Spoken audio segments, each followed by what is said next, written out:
Hello and welcome to the Cold Coffee Club, a podcast brought to you by Houston Moms. We're here to give you a little bit of that mom-to-mom connection, fun, and conversation amidst all the chaos. Join us as we take a break from doing all the things and explore the wide spectrum of this crazy motherhood role. We'll interview fun guests, talk about cool grown-up topics, laugh, share, and grow together. So go ahead, reheat that coffee, and put your feet up. Here we go. Good morning. Welcome to the Cold Coffee Club. This is Ashley. Hi, this is Jenny. Hey. All right, Jenny, start off with some tea for us.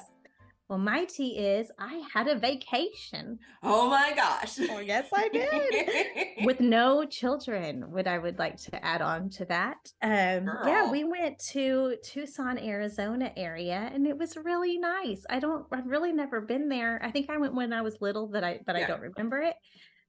But it was like just the most perfect weather. Awesome. Just really nice. We were there for 4 nights. Mm-hmm.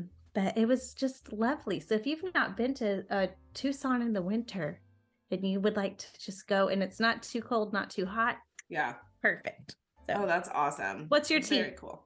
So I learned a lesson from my 5-year-old this week, and it is a game changer. So my youngest was having issues with his older brothers, and he stopped and said, "You are dipping from my bucket right now. Please stop." And I about fell over. I was like, "Where'd you learn that?" And he's like, "At school." And I'm like, "I love this." And I said, "Tell me more." He said, when someone is just stealing your joy, you tell them it's not okay and to stop. And I said, "Well, darn it." You are absolutely right. There's a book. Let me see if I can find the name of it real quick.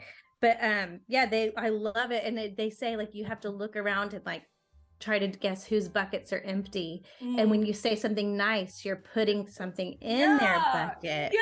Yes. So we had a long talk. He explained to all of us, schooled all of us on your bucket and the things that dip from your bucket. And so I am taking that new approach. And so I'm realizing, especially at the end of the year and entering the holidays, I am going to set aside people, places, things, nouns in general that dip from my bucket. I love it. I am loving it. I'm so proud that he's learning this now. I found the book. It is called How Full Is Your Bucket for Kids, written by Tom Rath, R-A-T-H, and Mary Reckmeyer. Awesome. How Full Is Your Bucket? Okay, well, that is now in our show notes. So you can learn about your bucket too. Yay. So how about some cream and sugar? Okay, so a few weeks ago, we decided to take a little road trip. Not really a road trip. That sounds excessive. We drove outside of like the 4 streets that we normally roam around on. So road trip. We drove to Rosenberg, which is on the west side. It's actually still in our county. I'm so dramatic. We drove to Rosenberg. Because so my husband is a really big pizza lover, and he's always on the quest for like his favorite pizza. Yeah. And he really likes New York style pizza. And he had heard a rumor that in Rosenberg there is a place called Gino's, and that the owners are from New York, and they make like authentic New York style pizza. And I say from New York, not like, oh, their grandma was, no, like they are literally from New York. Awesome. And so we went there to like try it out. And he took 2 bites, and then he got up and he hugged the owner. He was like, "Excuse me, do you own this establishment?" And she said, "Yes." And then he hugged her. Oh my God. First of all, I'm going to note that you and your husband are 2 peas in a pod. You're talking about road tripping, and he is hugging the owner. I love it. Yeah. I love y'all. And then there's like a bakery there too. Like they had so basically she was like, "Would you like a cinnamon roll to go?" And he said, "I would." They sell CBD there as well. It's just there's just a lot going on at the Gino's, but it was so good. It's very good. There's not a lot of tables. Okay. So like, don't take 50 people. Right. Gotcha. But it's just delicious. So go to Gino's in Rosenberg. Oh my gosh. Tell Anna we say hi. My cream and sugar this week is a skate park that we recently found. Now that we live like up north, we're always kind of trying to find new places to hang out. And there is the North Houston Skate Park. It is off of 45 and Rankin Road. Okay.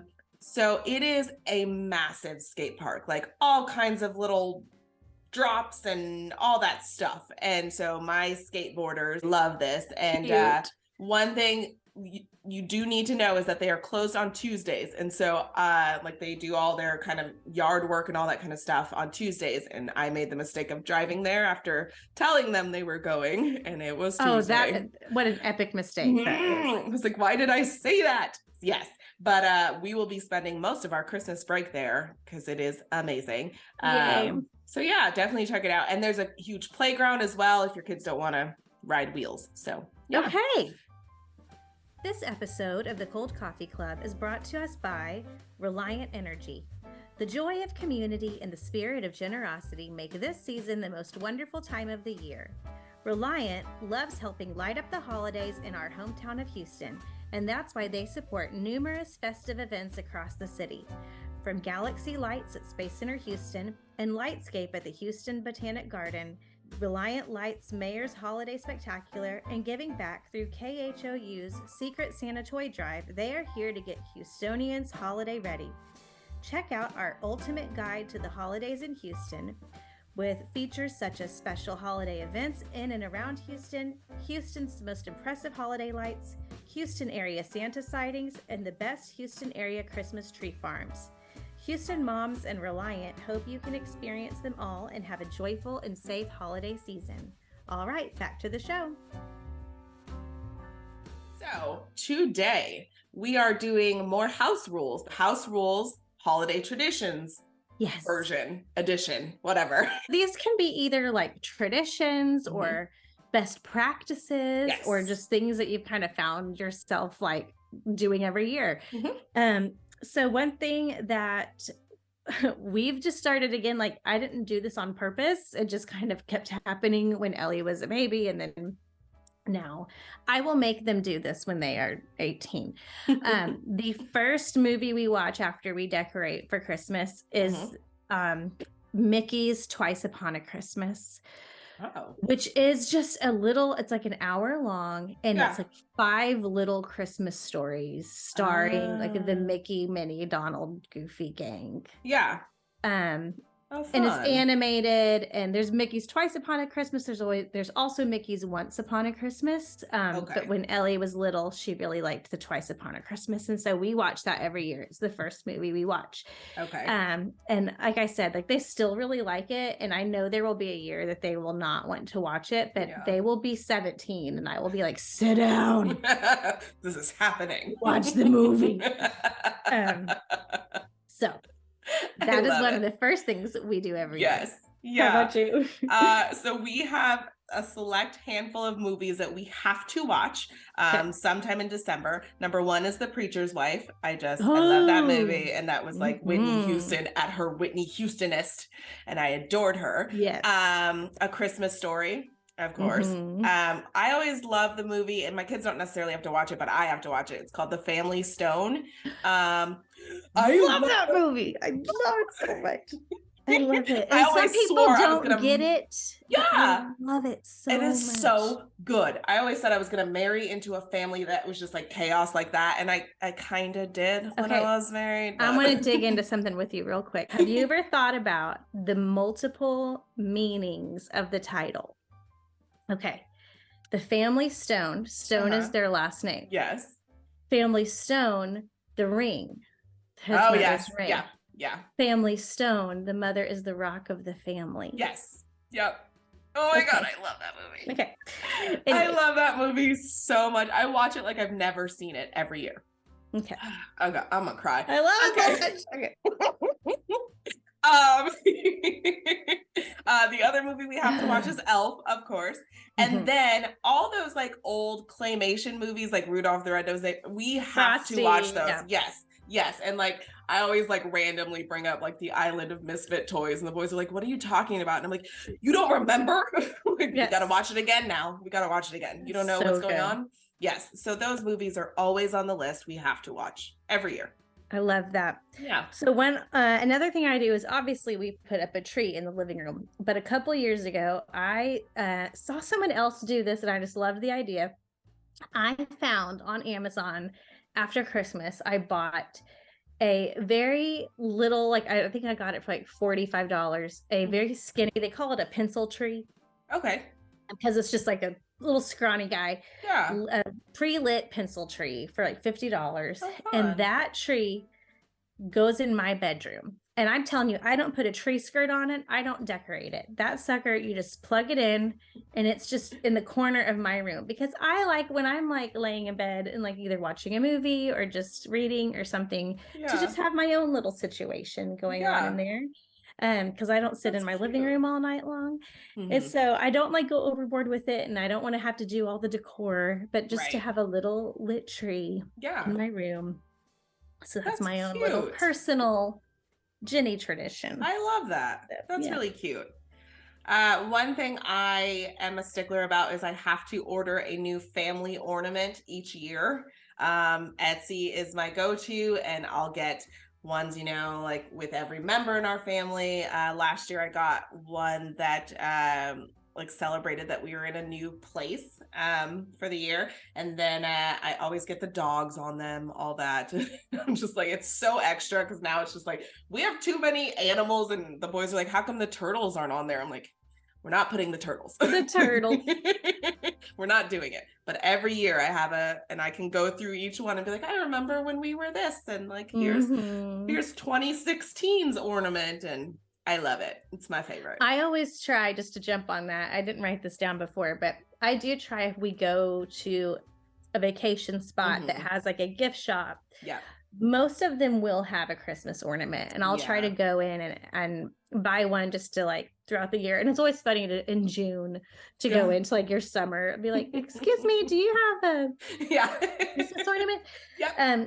And then I'll also try to get throughout the year, like if our kids started some sport that year or something, or something to kind of commemorate an event that happened that year. My favorite was in 2020. I got a ornament that was a dumpster fire. And that was our ornament that year. Yep. I have one that's shaped like a mask. Like, the year of the mask. So another one for me is I always have like a favorite drink I like to make for myself around the holidays. Grant likes it too. It's called a hot flash. Ooh, what is that? It is orange juice and amaretto and Fireball. Oh, and I love it. It's like it's just a fun little holiday drink. It's you know, amaretto and Fireball, and then just, you know, a little splash of orange juice. You can just measure that with your heart. Yep. But it's a good time. I love it. I love it. It's very Christmassy. Yeah. Oh, I'm doing this now. This is gonna happen ASAP. I love baking during the holidays, and my in-laws make butter cookies, and I'd never had them before, and it's mostly butter. It's a lot of butter. And then I have this like press thing that you like, it's like a gun kind of, and you like stamp it out. And so we do different shapes, and I'll do yellow ones, green ones, red ones, and just make a big batch of them. And those are kind of our Christmas. Do you ice them? Like, do you put icing on them? Okay. No. It's just the butter. No. I love that. Yes, they're super yummy. Yeah. And then one thing I always give my kids as a gift, like sometimes people have like, kids always get a pair of socks and then whatever, but one thing my kids always get is a wall calendar. Oh. Every year to hang on their wall, and I'll pick like a theme based on something they're into that year. So like when, you know, Jack had a Mario calendar and Ellie had a, you know, whatever it is, but they just love getting those and they really look forward to it. In fact, one year I forgot, and they were both very much like where's the calendar? What is happening? But they like to every month, like, you know, lift it, get the new month and see what's cute. Really Yeah. I like and you that can, if you idea. go on Amazon, you can like type in like superhero calendar, and it's just kind of fun. Yeah, that's funny. But be careful because sometimes certain brands do like Monday through Sunday. Oh no. I did that once and Jack was like, no. He was in preschool and he was like, that is not what it says. Yeah. Make that stop immediately. Oh my gosh. Yeah. That would drive me bonkers. Yeah. So we've kind of gotten laxed on this over the years, especially after, moving and divorce and stuff. It's like, whatever, you guys get whatever. But we used to be really good about the something they want, something they need, something to wear, something to read. And so since we haven't been so strict about it, my ex-husband and I, we've kind of nudged that on extended family. We're like, they don't need everything. Can you get something in these categories, please? Right. And so they've actually taken to that quite well, and they seem to enjoy it. So that's been helpful. But yeah, it's been kind of a free-for-all between the two of us. And then my last one is, and I know different families do this differently. So this is not like this is right or wrong. This is just how we do it. The way Santa delivers his gifts here, the way he does it is when the kids come down on Christmas morning, Santa has his gift for them is an unopened present. Okay. So their gift from Santa is unopened. And then all the wrapped presents are either from mom and dad or a grandparent or something like that. But Santa does not wrap his gifts to Jack and Ellie. Gotcha. Okay. Gotcha. Because it's just easier for him to not have to wrap everything. Yeah. Because also it would be really confusing. It would be really confusing if like certain wrapping paper was found, Gotcha. Things like that. Yeah, makes sense. Yeah. And my last tradition is we always go to one of the local light shows here in Houston. There's like Dasher's light show. There's the Light Park in Katy.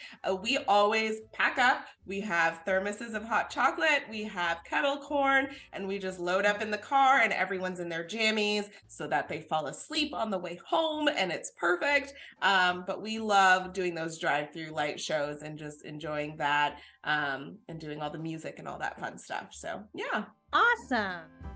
Hey Houston, we want to hear from you. Are you a local business owner, media personality, author, influencer, or just someone who has something we really need to hear about? Email us at admin@houstonmom.com and tell us a little about yourself. Maybe we can have you on an episode. Back to the show.